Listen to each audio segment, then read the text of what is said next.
recibir en este su espacio al senador de la República, Ricardo Monreal, diputado electo al Congreso en la próxima legislatura, colaborador en este espacio y siempre lo será desde luego y será también bienvenido. Ricardo, ¿cómo estás? ¿Qué tal, Pepe? Me da mucho gusto saludarte y saludar al auditorio que te es muy fiel en todo el país. Sí, caray. Andas y fuera del país. Andas del tingo al tango. Sí. Estabas ayer estas horas sentado en la mesa con la... ¿Cómo hay que llamarla? Es candidata... No, es virtual presidenta. Virtual presidenta electa. No, virtual presidenta. Cuando le entregan la constancia y cuando le entregan... ¿De mayoría? De mayoría y la calificación, el tribunal, es presidenta electa. Y luego cuando toma protesta es presidenta constitucional. Entonces son tres categorías y en este momento es virtual presidenta. Virtual presidenta Claudia Sheinbaum. Sí, ayer a estas horas Estabas con Adán Augusto, tú y ella, solos. Sí, y estaba una tercera persona que era Saldívar también, el ministro Saldívar, ex-ministro. Arturo Saldívar, ministro en retiro. Que estábamos, pero primero subimos y luego él se incorporó para el tema de la reforma y de la agenda de discusión, foros. Planeamos de qué manera podríamos abrir al debate y al diálogo social esta reforma. Ha trascendido que tú vas a encabezar la mayoría de Morena en la Cámara de Diputados, con ese carácter, posiblemente presidente de la Junta de Coordinación Política, ahora lo eres en el Senado, y en el Senado de la República posiblemente quien encabece la mayoría de Morena será Adán Augusto López Hernández, quien fue secretario de Gobernación, y Corcholata, igual que tú en su momento. Sí, es una posibilidad. Está insistiéndose en los sótanos de la política. Es una posibilidad muy cercana, Pepe, porque recordarás que en el acuerdo político que firmamos quienes participamos en el proceso interno, se decía que dentro de los 5 participantes distintos al que ganara la elección, uno iba a quedar de líder del Senado, otro líder de la Cámara de Diputados y los restantes se podrían incorporar al gabinete presidencial. Te recordarás que eso decía. En el caso de los 5 aspirantes a suceder al presidente que participamos en el proceso interno, 4 de ellos están en el Senado. Yo soy el único que está en la Cámara de Diputados. Es decir, Adán Augusto, Marcelo Ebrard, Fernández Noroña y Manuel Velasco, los 4 van a repetir o van a ir al Senado. Sí, porque Noroña viene de diputados. Y Velasco es el único que se reelige, Manuel Velasco. Correcto. Y en el caso de la Cámara de Diputados soy el único de los 6 que participa como diputado encabezando la circunscripción segunda del país. Entiendo que en la reunión se determinó que la reforma al poder judicial se va a consultar.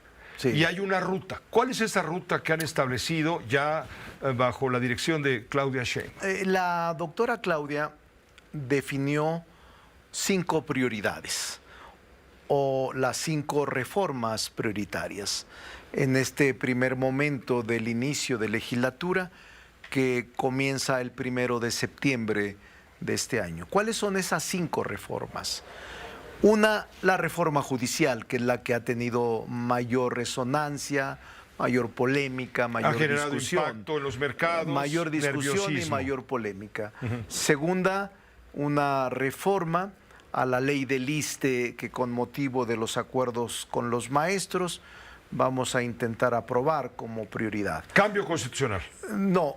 Cambio legal, cambio legal. Es ley del ISSSTE. Correcto. La tercera sí es cambio constitucional, que es elevar a rango constitucional las becas de preprimaria, primaria y secundaria de manera universal que planteó la doctora Claudia Sheinbaum a lo largo de su campaña. Lo mismo la protección a las mujeres. Esa es la otra, que es una especie de ley de cuidados o sistema de cuidados que se eleva a rango constitucional, en donde se entregará un apoyo económico a las mujeres de 60 a 64 años. ¿Sin afectar los pagos de la tercera edad? Sin afectarlos. Ok. Y una quinta, ya llevo 4, una quinta que es un planteamiento que hizo la doctora en la campaña, es la no reelección de puestos de elección popular, presidentes municipales, diputados, senadores, diputados locales, todos Alcaldes. alcaldes en la por ciudad, supuesto, sí, sí. alcaldes, se elimina el sistema de reelección y se establece una nueva modalidad, como antes estaba. Pero esto se aplicará hasta el 2030. La vacatio legis, que es una figura jurídica en donde se aprueba pero se aplica posteriormente, será prevista en los transitorios. Por ejemplo, tú vas a salir diputado federal. Tú podrías reelegirte para la siguiente legislatura, sí, después de hasta el 2027. 30, hasta el 30. Correcto. Y ya después ya no. Ya no. Es decir, es que toma el tema de senadores. Recuerda que los senadores en este momento, tanto como los diputados y presidentes municipales y alcaldes, pueden ser reelectos. Entonces, es la última reelección de aprobarse la reforma constitucional de senadores, 24 al 30, y en el 30 ya no se permitiría la reelección en el 36. ¿Por qué? ¿Por qué la doctora Sheinbaum apoya cancelar esa posibilidad? Porque ella cree en el sufragio efectivo no reelección, que lo planteó Francisco I. Madero, y porque cree que debe haber una renovación periódica de liderazgos, de ir formando nuevos cuadros políticos, aunque también hay razones de peso que orientaron a apoyar la reelección. Yo era legislador, voté en contra, pero la doctora Claudia Sheinbaum piensa que es sano retornar al principio de la no reelección, para no perpetuar liderazgos en las cámaras o para un poco entreverar generacionalmente a jóvenes y a mujeres, o bien ir refrescando los liderazgos en el país en los puestos legislativos. El punto de las plurinominales. En las iniciativas que envía el presidente de carácter constitucional, fueron 18 constitucionales, sí, 2 legales. Una de ellas me llama mucho la atención, la eliminación de las diputaciones y senadurías plurinominales, sí, para que la Cámara de Diputados quede con 300 de mayoría, punto, al que eligieron, y al que no, pues no, y los senadores queden 64 también, y al que eligieron, qué bueno, y al que no, pues no. Sí. A ver, ese es un punto clave que también vale la pena mencionarlo, aunque no ha causado tanto impacto como el de la reforma judicial. No te rías. Es que es importante, porque junto con la no reelección, lo que plantean las reformas constitucionales que inició el presidente y que están en Cámara de Diputados, es esa, de eliminar la representación plurinominal. En el mundo, Pepe, hay países que solo aplican la mayoría relativa, es decir, se eligen de manera directa en las urnas el que ganó, quienes van a ser los legisladores, diputados, alcaldes, lo que sea. En este caso también es sano, porque ha sido una demanda de la oposición y demanda nuestra a través de décadas, de años. Ahora se plantea que se eliminen 200 diputados de representación proporcional y 64 senadores de representación proporcional y de primera minoría. Pero ¿dónde queda aquel principio que dio lugar a estos plurinominales? Reyes Heroles fue la reforma del 77. En el 77 lo introdujo primero como diputados de partido y luego fue evolucionando a 100 diputados plurinominales. Para que los perdedores tuvieran algo de representación. Se incrementó los 200 plurinominales. Sin embargo, esta propuesta de modificación a la Constitución, de eliminación de plurinominales, la han planteado casi todos los partidos, porque dicen, en un régimen de partidos maduro, no tiene por qué haber apoyos o ayudas artificiales. El que gana, gana y el que pierde, pierde.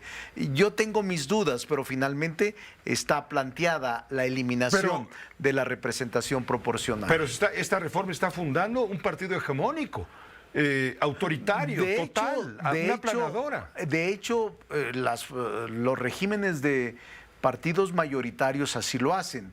Hay varios países en el mundo que observan el principio de mayoría relativa. También hay regímenes parlamentarios que solo observan la representación proporcional. Es decir, no hay votos directos en las urnas por personas, sino hay un voto por una lista de personas que van como plurinominales. La gente vota por el partido, no vota por las personas. Y México, desde Reyes Heroles, empezó la evolución electoral que concluyó en una fórmula mixta con preponderante mayoritario, es decir, 300 diputados de mayoría en 300 distritos electos y 200 por representación proporcional. Sin embargo, repito, todos los partidos, todos sin excepción a través de la historia, han planteado la supresión de la mayoría de la representación proporcional. Han planteado la eliminación de los 64 senadores y volver al origen del Senado. 2 representantes de mayoría por estado, que son paritarios y que obedecen a que ellos son representantes de la entidad federativa. Pues sí, pero si Morena arrasa nuevamente en las elecciones, como ocurrió este 2 de junio... Fue inédito, claro, porque... Es buen ejemplo, Pepe. Yo te diría, es tan buen ejemplo... Estamos en el viejo PRI ustedes, supongamos que es un buen ejemplo porque si... No estoy de acuerdo con que sea el viejo PRI. Me quedé pensando, pero...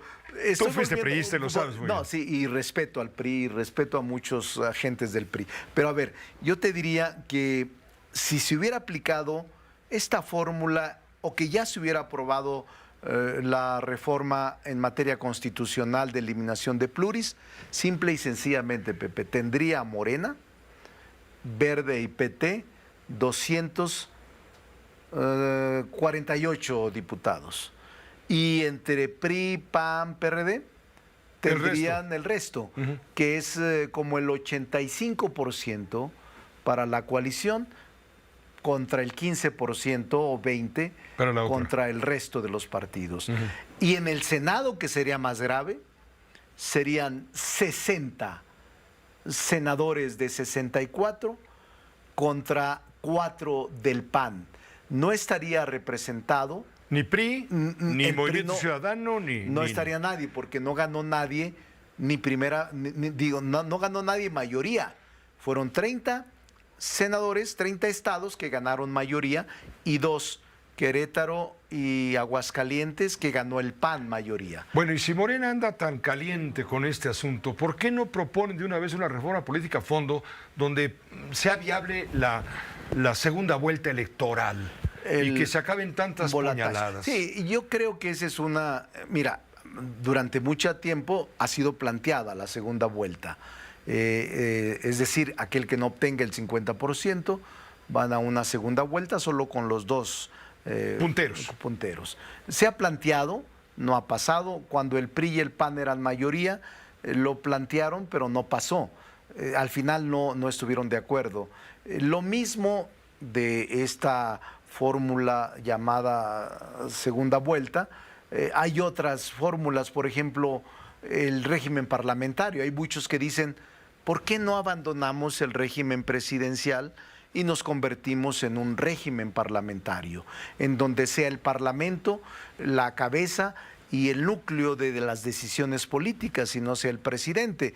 Tú sabes que en los regímenes parlamentarios circula todo alrededor del Parlamento, de tal suerte que los secretarios o ministros son del Parlamento, que el primer ministro surge del Parlamento, que todo el gobierno surge del Parlamento. Como el Reino Unido, por ejemplo. El Reino Unido tiene un sistema, más que el Reino Unido, es una monarquía parlamentaria. Te diría los países nórdicos, Dinamarca, por ejemplo, varios países del mundo tienen sistemas parlamentarios. Suecia, Suiza, los países nórdicos tienen el sistema estrictamente parlamentario. Otros tienen una mezcla de régimen presidencial con régimen parlamentario. Y ahora ha ido evolucionando. La India tiene un régimen parlamentario con un presidente. Israel tiene un régimen parlamentario con un presidente electo. Y antes el régimen parlamentario puro no. Era simplemente, Pepe, del Parlamento salen todos. Queremos El primer hablar- ministro, los ministros de Educación, de Justicia, todos salen del Parlamento y las decisiones las toma el Parlamento. Ricardo Monreal, queremos hablar, si nos permites, después de un corte. ¿Aguantas unos minutos Sí, más? claro, los que sean. Bienvenido, claro, porque queremos hablar ya de la reforma al Poder Judicial Sí, cómo no. y todo lo que ha suscitado y preguntarte así abiertamente, ya me conoces, ¿para qué esta faramalla de buscar diálogo con los que saben y entienden si ya la decisión está tomada por el presidente y va porque va? Regresamos en un momento.